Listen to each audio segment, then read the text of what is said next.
Hello YouTube world. I'm on my third drink, so we'll see how this goes, but here's a little video about how I've got my newly acquired FM3 configured for live performance and how I intend to use it. So I like my outboard analog pedals. This is my old board, but I intend to use the FM3 because of its smaller format as a MIDI controller to control my outboard analog effects. But first of all, I'll show you how I've got the FM3 switches set up to be used for live performance. So I'll zoom in here on the labels. Hopefully they'll come up in a second. Here we go. That was working before, but here we go. There you go. You can see that now. So first switch I've got here set up as clean crunch. Second switch I've got set up as edge of breakup and crunch. And the third switch I've got set up for solo and crunch. And I've got a little outboard pedal here for tuner and tap tempo. So I can just hear my cat trying to get in the door. She's going to have to wait. So first of all, let's look at this. So if I'm on, we've got a clean sound here. If I click on here, we go to a crunch sound. I click on there again, go back to clean.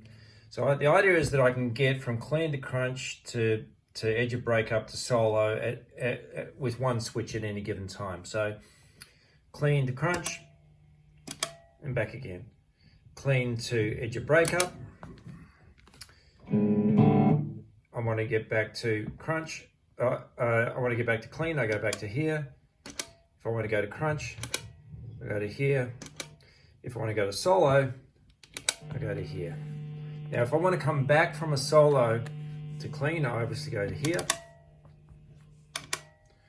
I want to go from solo back to edge of breakup. One switch to here. I want to go from solo back to crunch. I just click on the solo button again, and now I'm on crunch. And of course from crunch I can still get to clean or edge of breakup or back to solo. So that's how I've got that configured. Now, what's going on here is actually, there's a bit more going on than what appears to meet the eye. So if I go to clean, let's look at the switcher for a second. So on the switcher, my number 5 on the switcher is actually clean sound, so straight through.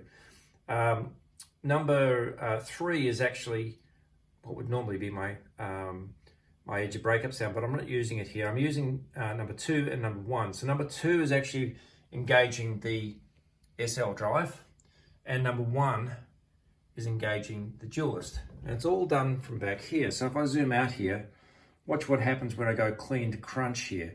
You're going to see, zoom on there. You're going to see me, when I click this, go to number 2. So now I've got the SL drive engaged. And I go back, it comes back to clean. If I go to edge of breakup, that's actually using an internal 808 block within the FM3. So nothing actually changes on the switcher. I'll go back. Now I'm on crunch. You'll see what's happened on the switcher is I've gone to 2. Let me go back. I'm back to the edge of breakup sound within the FM3.